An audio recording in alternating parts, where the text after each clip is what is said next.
पिछले वीडियो में हमने जो क्वेश्चन आपके लिए रखा था उसका आंसर बहुत सारे बंदे ने अच्छे से दिया है। तो क्वेश्चन क्या है ये पढ़ लेंगे। बॉयलर का 2 सेफ्टी वाल है और एक का सेट पॉइंट 20 केजी है और दूसरे का सेट पॉइंट 21 केजी है। तो सबसे पहले कौन सा सेफ्टी वाल सेट करना चाहिए, 20 केजी वाला या फिर 21 केजी वाला? तो उसका आंसर आपको मिलेगा सबसे पहले 20 केजी वाला सेफ्टी वाल सेट करना चाहिए। तो हमारा आंसर ये है। तो 20 केजी वाला सबसे पहले सेफ्टी वाल सेट क्यों करना चाहिए? क्योंकि फ्रेंड हमें वहां पे 2 सेफ्टी वाल क्यों देते हैं, सबसे पहले ये हमें सोचना है। हमें इसलिए वहां पे 2 सेफ्टी वाल देते हैं कि अगर जो 20 केजी वाला सेफ्टी वाल है, अगर उस सेफ्टी वाल से अगर फ्लो कंट्रोल नहीं होता है फिर भी प्रेशर बढ़ता है तो 21 केजी वाला जो सेफ्टी वाल है वो ब्लो होना चाहिए।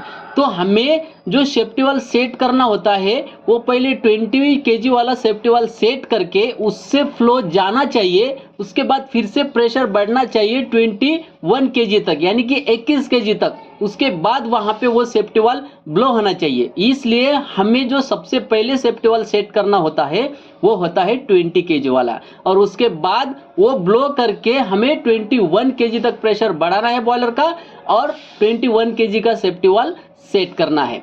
तो फ्रेंड देर ना करते हुए वीडियो को हम स्टार्ट करते हैं।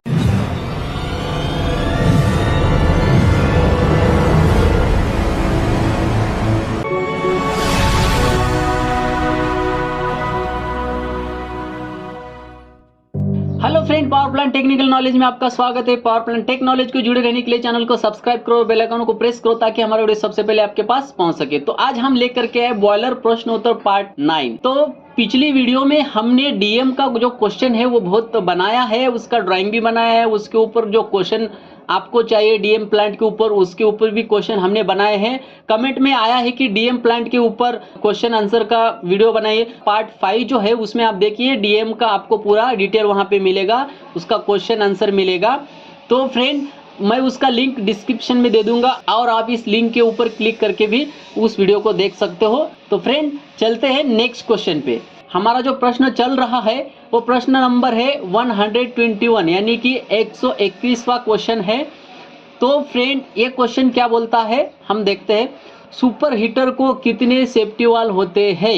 ये बहुत ही बढ़िया क्वेश्चन है, आपको एग्जामिनर ये पूछने वाले हैं।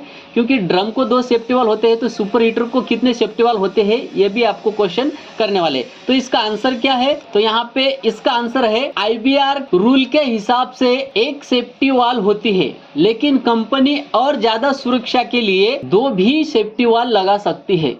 तो फ्रेंड मैं आपको ये बता दूं कि सुपर हीटर को जो होता है वो आईबीआर रूल के हिसाब से वहां पे 1 सेफ्टी वाल का रिक्वायरमेंट है, लेकिन कंपनी क्या करती है एक्स्ट्रा सेफ्टी के लिए वहां पे क्या करती है 2 सेफ्टी वाल भी लगाती है। किसी बॉयलर पे होता है, किसी बॉयलर पे नहीं होता है, लेकिन मोस्टली जो सुपर हीटेड बॉयलर होते हैं, हाई प्रेशर बॉयलर होते हैं, वहां पे एक्स्ट्रा में 2 सेफ्टी वाल होते हैं, लेकिन आईबीआर के हिसाब से 1 ही सेफ्टी वाल होता है। तो नेक्स्ट क्वेश्चन है स्टीम के कितने प्रकार है और कौन कौन से? तो स्टीम का जो प्रकार है वो कितने हैं और कौन कौन से है? उसका आंसर है स्टीम के 3 प्रकार होते हैं। कौन कौन से? Wet steam, dry saturated steam और सुपर हीटेड स्टीम।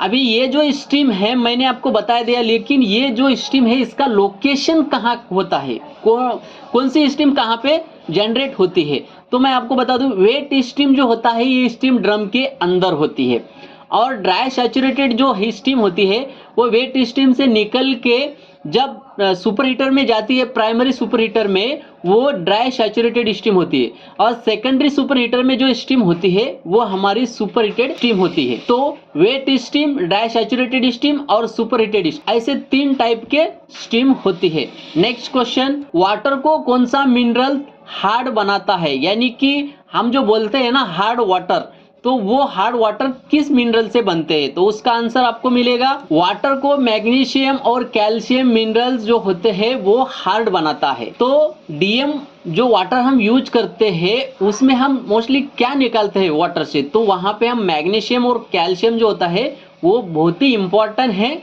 वो हम रिमूव कर देते हैं और डीएम वाटर को डीमिनरलाइज वाटर कर देते हैं। तो नेक्स्ट क्वेश्चन है वाटर की डेंसिटी कितनी होती है? ये भी बहुत अच्छा सा क्वेश्चन है। क्योंकि ये पूछ सकता है आपको एग्जामिनर कि वाटर की डेंसिटी कितनी होती है, स्टीम की डेंसिटी भी आपको पूछ सकता है। तो यहाँ पे आपका आंसर होगा वाटर की डेंसिटी 0.99 होती है। इसका यूनिट होता है केजी पर मीटर क्यूब। डेंसिटी का जो यूनिट है केजी पर मीटर क्यूब में आपको बताना है। स्टीम की डेंसिटी कितनी होती है, तो इसका आंसर है स्टीम की डेंसिटी 0.535 केजी पर मीटर क्यूब में होती है। तो यहाँ पे आपको सिंपल सा कांस्टेंट वैल्यू बता देना है। ये जो वैल्यू है मैंने ये आपको दिया है, कांस्टेंट वैल्यू आपको स्टीम का बता देना है। हर एक जगह पे स्टीम का जो होता है डेंसिटी अलग अलग होती है। जैसा उसको टेम्परेचर मिलता है तो जैसे उसकी डेंसिटी में डिफरेंट होता है। तो next question, pulverise bed boiler में कोल साइज कितनी होती है? पल्वराइज जो बेड होता है बॉयलर का, उस बेड के अंदर हम कोल यूज करते हैं तो उस कोल का साइज कितना होता है, ये हमें क्वेश्चन पूछता है। तो इसका आंसर है पल्वराइज बेड बॉयलर में कोल साइज 75 माइक्रोमीटर से 2 mm के नीचे होती है। तो इसका साइज जो होता है कोल का 75 माइक्रोमीटर मिनिमम यहाँ पे साइज होती है और मैक्सिमम जो साइज होती है यहाँ पे 2 mm तक होती है। तो आपको ऐसा बता देना है 75 माइक्रोमीटर से 2 mm तक यहाँ पे साइज मेंटेन होती है। तो मैंने दोनों भी साइज बता दिया है, ये मिनिमम साइज है और ये मैक्सिमम साइज है। तो नेक्स्ट क्वेश्चन, अटेम्परेटर और डी सुपर हीटर में क्या फर्क होता है? ये क्वेश्चन बहुत बार पूछा गया है कि अटेम्परेचर और सुपर हीटर जो डी सुपर हीटर होता है उसके अंदर क्या डिफरेंट होता है, क्या डिफरेंट होता है या होता भी नहीं है। तो यहाँ पे कंफ्यूजन हो जाते हैं बहुत सारे कैंडिडेट। तो यहाँ पे डिफरेंट बहुत सारा होता है। अटेम्परेटर और डी सुपर हीटर जो होता है बहुत बड़ा डिफरेंट होता है, यहाँ पे सेम नहीं होता है। तो यहाँ पे इसका आंसर है अटेम्परेचर सिर्फ स्टीम का टेम्परेचर डाउन करता है। आप यहाँ पे ध्यान दीजिए, अटेम्परेटर जो होता है वो सिर्फ स्टीम का टेम्परेचर डाउन करता है और डी सुपर हीटर प्रेशर और टेम्परेचर दोनों डाउन करता है। तो यहाँ पे यह समझना है, हम जो बॉयलर के अंदर अटेम्परेटर लगाते हैं वो स्टीम का टेम्परेचर कंट्रोल करने के लिए लगाते हैं और डी सुपर जो होता है यह हम स्टीम का टेम्परेचर इसमें कंट्रोल करते हैं, लेकिन एज पर प्लांट रिक्वायरमेंट हम उसको डी सुपर हीटर करते हैं। प्लांट का रिक्वायरमेंट जो भी है, अगर हमारा जो फाइनल स्टीम का टेम्परेचर है वो अगर 350 डिग्री सेल्सियस है और प्लांट को रिक्वायरमेंट है 250 डिग्री सेल्सियस, तो हम क्या करते हैं वहाँ पे प्रेशर भी वहाँ पे रिड्यूस करते हैं डी सुपर स्टेशन से और टेम्परेचर भी वहाँ पे रिड्यूस करते हैं। तो यहाँ पे बहुत बड़ा डिफरेंट है। अटेम्परेटर यहाँ पे टेम्परेचर कंट्रोल करता है और डी सुपर हीटर क्या करता है, टेम्परेचर प्लस यहाँ पे प्रेशर कंट्रोल करता है। तो आपको ऐसा बता देना है। नेक्स्ट क्वेश्चन है हमारा, बॉयलर में नोज ट्यूब कहाँ होती है और क्यों होती है? तो बॉयलर में मोस्टली नोज ट्यूब होती है। वाटर ट्यूब बॉयलर में वर्टिकल बॉयलर होता है, उसमें 100% नोज ट्यूब होती है। और वो क्यों होती है? तो उसका आंसर रहेगा बॉयलर में nose tube secondary superheater से पहले होती है और प्राइमरी सुपर हीटर को छुपाने के लिए होती है। तो यहाँ पे आपको ये समझना है, हमें जो फाइनल स्टीम निकालना होता है तो उस स्टीम का हमें क्वालिटी देना होता है। अभी स्टीम का क्वालिटी मतलब क्या, स्टीम का टेम्परेचर वहाँ पे हाई होना चाहिए, जितना रिक्वायरमेंट है उतना टेम्परेचर होना चाहिए और स्टीम का प्रेशर होना चाहिए अच्छा से, जितना उसका प्रेशर है, तो उसी को हम स्टीम की क्वालिटी कहते हैं। तो वो क्वालिटी मेंटेन करने के लिए हमें क्या करना पड़ता है, सेकेंडरी सुपर हीटर जो है वो फर्नेस के जोन में, जो फर्नेस से आउट होता है फ्लो गैस, उस जोन में हम क्या करते हैं, सेकेंडरी सुपर हीटर लगाते हैं। तो उसके पहले जो होता है, उसके पहले प्राइमरी सुपर हीटर होता है। उस प्राइमरी सुपर हीटर को छुपाने के लिए उसको वहां पे ज्यादा टेम्परेचर नहीं मिलना चाहिए। सबसे पहले ज्यादा टेम्परेचर हमें किस में मिलना चाहिए, सेकेंडरी सुपर हीटर में। तो उस प्राइमरी सुपर हीटर को छुपाने के लिए नोज ट्यूब का यूज किया जाता है। तो वो नोज ट्यूब क्या काम करता है, प्राइमरी सुपर हीटर के तरफ ज्यादा टेम्परेचर नहीं जाने देता है। उससे हम क्या करते हैं, फ्लो गैस जो होता है, हॉट गैसेस हमारा बॉयलर के अंदर का, वो उससे डाइवर्ट करके हम सेकेंडरी सुपर हीटर को सबसे पहले हीट करते हैं ताकि हमारी जो फाइनल स्टीम है वो अच्छी क्वालिटी से जाए और जो प्राइमरी सुपर हीटर होता है उसके बाद उसको वो हॉट गैसेस लगती है। नेक्स्ट क्वेश्चन, बॉयलर में बक स्टे कहाँ होता है और क्यों होता है? ये बहुत अच्छा क्वेश्चन है क्योंकि ये क्वेश्चन एग्जामिनर आपको पूछ सकते हैं और इसके ऊपर ज़्यादातर ध्यान नहीं होता है किसी का, और किसी किसी बंदे को ये बक स्टे क्या होता है ये मालूम भी नहीं होता है। तो ये आपको एग्जामिनर पूछ सकता है, वहाँ पे आपको गड़बड़ाना नहीं है। बक स्टे का क्या मतलब होता है मैं आपको बता देता हूँ। इसका आंसर है बॉयलर में बक स्टे बॉयलर के चारों ओर होता है बॉयलर को स्टेबल करने के लिए। तो वहां पे क्या होता है फ्रेंड, हमारा जो वाटर टू बॉयलर होता है वो वर्टिकल बॉयलर होता है, बहुत सारी हाइट होती है बॉयलर की। तो बॉयलर जब हमारा थर्मल एक्सपांड होता है तो वहां पे बॉयलर जो होता है फ्री होता है, किसी को अटैच नहीं होता है। अगर अटैच है तो वहाँ पे वो एक्सपेंड होके वहाँ पे पंक्चर हो सकता है, ट्यूब क्रैक हो सकती है, ट्यूब बेंड भी हो सकती है। इसलिए वहाँ पे क्या करते हैं, हर एक स्टेप पे हर एक प्लेटफॉर्म के वहाँ पे क्या करते हैं, बॉयलर के चारों ओर से बक स्टे लगा देते हैं, यानी कि क्लैंप लगाते हैं। और वो क्लैंप क्या काम करते हैं, बॉयलर जैसा एक्सपांड होता है वैसा उस क्लैंप को वो घुमा देते हैं। तो क्लैंप क्या करती है, स्क्वायर बॉक्स में अगर बॉयलर है स्क्वायर में है तो वहां पे क्या होता है, वो स्क्वायर में उसको रख के स्टेबल करती है। जिधर बॉयलर एक्सपैंड होता है उधर उसको लेके जाती है, उसको डिस्टर्ब नहीं होने देती है, इसलिए बक स्टे का यूज करते हैं। तो आपको सिंपल सा वहां पे आंसर में बता देना है।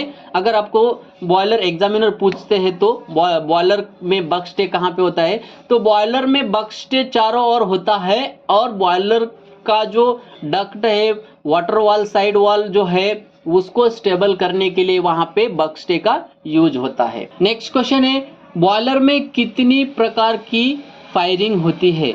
ये भी आपको पूछ सकते हैं, ये तो 100% आपको क्वेश्चन पूछते हैं। तो इसका आंसर है बॉयलर में 2 प्रकार की फायरिंग होती है, इंटरनल फायरिंग और दूसरा जो होता है एक्सटर्नल फायरिंग। अभी इंटरनल फायरिंग कहाँ होती है और एक्सटर्नल फायरिंग कहाँ पे होती है? जो इंटरनल फायरिंग होती है, हम क्या करते हैं, पीए फैन की मदद से कोल को क्या करते हैं, डायरेक्ट अंडर बेड यानी कि बेड के नीचे से कोल का जो फायरिंग होता है फर्नेस के अंदर करते हैं। ये जो होगी हमारी इंटरनल फायरिंग, ताकि हम उसको देख नहीं सकते उस फायरिंग को। एक्सटर्नल फायरिंग जो है हम वो ऊपर से करते हैं, यानी कि ग्रेविटी से छोड़ देते हैं, उसको कोई फोर्स नहीं होता है, प्रेडर उसको हो सकते हैं, लेकिन वो फायरिंग जो होती है बेड के ऊपर से होती है।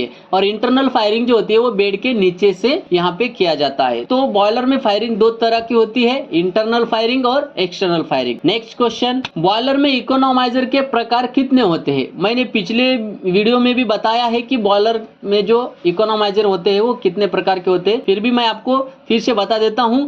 इसका आंसर है बॉयलर में इकोनोमाइजर के 2 प्रकार होते हैं, इंटरनल इकोनोमाइजर और एक्सटर्नल इकोनोमाइजर। अभी इंटरनल इकोनोमाइजर और एक्सटर्नल इकोनोमाइजर ये क्या होता है? तो फ्रेंड मैं आपको बता दूं, इंटरनल इकोनोमाइजर जो होता है हम इसको बाईपास नहीं कर सकते हैं, और ये जो है ये फिक्स होता है बॉयलर के अंदर। और एक्सटर्नल इकोनोमाइजर जो होता है हम इसको बाईपास करके, टेम्पररी बाईपास करके हम बॉयलर को चला सकते हैं। अगर कुछ भी प्रॉब्लम आता है इकोनोमाइजर के अंदर, अगर ट्यूब पंक्चर हो गई है, कुछ भी ऐसा प्रॉब्लम आता है तो हम एक्सटर्नल इकोनोमाइजर को बाईपास कर सकते हैं। ये एक्सटर्नल इकोनोमाइजर जो है हमारा बॉयलर का जो होता है ये एसेसरीज होता है, इंटरनल इकोनोमाइजर एसेसरीज नहीं होता है, ये फिक्स इकोनोमाइजर होता है, वहाँ पे फिक्स किया जाता है। और इसका फ्लू गैस सर्कुलेशन भी वहाँ पे हम बाईपास नहीं कर सकते और वाटर सर्कुलेशन भी वहाँ पे बाईपास नहीं कर सकते। लेकिन ये इंटरनल इकोनोमाइजर का जो एक खासियत है, ये क्यों बिठाया जाता है, ये हीट रिकवर करने के लिए बिठाया जाता है, और एक्सटर्नल इकोनोमाइजर भी हीट रिकवर करने के लिए बिठाया जाता है, लेकिन हम इसको बाईपास कर सकते हैं इमरजेंसी में। तो नेक्स्ट क्वेश्चन है, बॉयलर में इवेपोरेटर क्या होता है और क्यों होता है? ये बहुत ही बड़ा क्वेश्चन है। आपको इवेपोरेटर, कुछ बंदे को तो पता ही नहीं होगा कि इवेपोरेटर क्या होता है। किसी बॉयलर पे होता है, किसी बॉयलर पे नहीं होता है, मोस्टली ये इवेपोरेटर ज्यादा की यूज नहीं करते हैं। फिर भी मैं आपको इसका आंसर बता देता हूं, और इवेपोरेटर क्या है इसके बारे में शॉर्ट आपको डिटेल भी दे देता हूं। तो इसका आंसर पहले हम जान लेते हैं। तो इसका आंसर है, बॉयलर में इवेपोरेटर वाटर को इवेपोरेट करता है और मैक्सिमम हीट ऑब्जर्व करने के लिए होता है। तो इवेपोरेटर जो होता है ये हीट रिकवर इक्विपमेंट है, और इस इवेपोरेटर को हम बॉयलर में फिक्स बिठाते हैं। इसका सर्कुलेशन जो होता है स्टीम ड्रम से इसके अंदर वाटर आता है और स्टीम ड्रम के ही अंदर जाता है। और ये इवेपोरेटर से हमें फ़ायदा यह होता है, हमारा जो हीट वेस्ट होता है वो हीट हम इसको रिकवर कर लेते हैं। यानी कि वाटर जो होता है इसके अंदर आता है, वो वाटर इवेपोरेट होता है स्टीम ड्रम के अंदर, तो इसको हम इवेपोरेटर बोलते हैं। इकोनोमाइजर टाइप का ये है, ये इसका अलग कोई डिजाइन नहीं होता है, कॉइली होता है, लेकिन ये जो वाटर जो हीट करता है इस स्टीम ड्रम से लेता है और स्टीम ड्रम के अंदर ही वाटर स्पेस में ही ये वाटर छोड़ देता है। तो वहाँ पे हमारा क्या होता है, हीट ऑब्जर्व हो जाता है वाटर के अंदर। ये जो इक्विपमेंट है हीट ऑब्जर्व करने का इक्विपमेंट है, हीट रिकवर करने का इक्विपमेंट है। तो यहाँ पे इसको हम बोल सकते हैं एक हीट रिकवर इक्विपमेंट है इवेपोरेटर, वाटर को इवेपोरेट करता है। तो नेक्स्ट क्वेश्चन है, बॉयलर में WPH क्या होता है और क्यों होता है? ये भी बहुत बढ़िया क्वेश्चन है, आपको एग्जामिनर पूछ सकते हैं इसके बारे में कि WPH क्या होता है और वो कहाँ पे बिठाया जाता है। तो WPH यानी कि इसके कंपेयर हम कर सकते हैं बॉयलर में APH से। तो इसका आंसर हम पहले जान लेते हैं। इसका आंसर है WPH वाटर को बॉयलर में जाने से पहले हीट कर देता है और बॉयलर की इफिशियंसी बढ़ाने के लिए होता है। WPH का मतलब होता है वाटर प्री हीटर। अभी इसका मैं आपको मतलब समझा देता हूँ कि WPH क्या होता है। इस WPH को हम हमारे बॉयलर में APH से कंपेयर कर सकते हैं। APH जो होता है क्या करता है, हमारे एम्बाइंड जो एयर है, क्लाइमेट का जो एयर है उसको हम क्या करते हैं, हीट कर लेते हैं, उसका टेम्परेचर बढ़ा देते हैं। सेम वैसा ही है WPH, लेकिन हम इस WPH को क्या करते हैं, स्टीम लेते हैं और उसके अंदर से कॉइल होती है स्टीम के अंदर से, और उस कॉइल के अंदर क्या होता है, वाटर होता है। और वो वाटर कौन सा होता है, वो फीड वाटर होता है। WPH जो होता है ये इकोनोमाइजर में वाटर जाने से पहले हम WPH के अंदर वाटर को हीट कर लेते हैं। तो ये WPH हम क्या करते हैं, इसको वाटर प्री हीटर यानी कि स्टीम के अंदर जो कॉइल होती है उस कॉइल के अंदर से हम वाटर का सर्कुलेशन कर देते हैं। फिर वो स्टीम जो होती है वो कंडेंस हो जाती है, वो कंडेंसेट हम फिर से डेरिवेटर टैंक में यूज कर लेते हैं और WPH के अंदर जो वाटर होता है उसका टेम्परेचर वहाँ पे बढ़ जाता है, राइज हो जाता है, और इकोनोमाइजर में उसके बाद हम उसको यूज कर सकते हैं। किसी बॉयलर पे इकोनोमाइजर होता भी है और नहीं होता है तो वहाँ पे WPH का यूज कर लेते हैं। इकोनोमाइजर जिस बॉयलर को होता है उस बॉयलर को WPH होता है, और जिस बॉयलर को इकोनोमाइजर नहीं होता है उस बॉयलर को भी WPH यहाँ पे होता है। WPH का मतलब वाटर प्री हीटर, जैसे कि हमारा APH होता है एयर प्री हीटर। इसका इतना कोई इम्पोर्टेंट नहीं है, लेकिन फिर भी आपको ये एग्जामिनर जो होता है ये क्वेश्चन आपको पूछ सकता है। आपकी जानकारी के लिए मैंने ये क्वेश्चन रखा है। तो नेक्स्ट क्वेश्चन है, बॉयलर के चिमनी से अगर काला धुआं निकले तो फर्नेस की क्या कंडीशन होती है? आपको एग्जामिनर ये क्वेश्चन डेफिनेटली पूछ सकते हैं, क्योंकि प्रैक्टिकली हमारा जो एक्सपीरियंस होता है वहाँ पे चिमनी के धुआं से हम फर्नेस के अंदर की कंडीशन भी पहचान सकते हैं। इसका आंसर है, बॉयलर के चिमनी से अगर काला धुआं निकले तो फर्नेस के अंदर अनबर्निंग फ्यूल ज़्यादा हो गया है और एयर कम हो गई है, ये कंडीशन हो सकती है। तो मोस्टली हम यहाँ पे हमारे घर के अंदर जो चूल्हे होते हैं हम उसके अंदर जो वाटर हॉट करते हैं नहाने के लिए सुबह सुबह, तो वहाँ पे क्या हम उस कंडीशन को यहाँ पे कंपेयर कर सकते हैं। जब हम क्या करते हैं कि फ्यूल डाल देते हैं यानी कि वुड डाल देते हैं और उसको एयर नहीं मिलती है प्रॉपर, पूरा वहाँ पे फुल हम उसको जो चूल्हा होता है फुल वहाँ पे भर देते हैं, तो वहाँ पे क्या होता है, अगर प्रॉपर उसको एयर नहीं मिलती है तो वो आग बुझ जाती है और काला धुआं निकलने लग जाता है।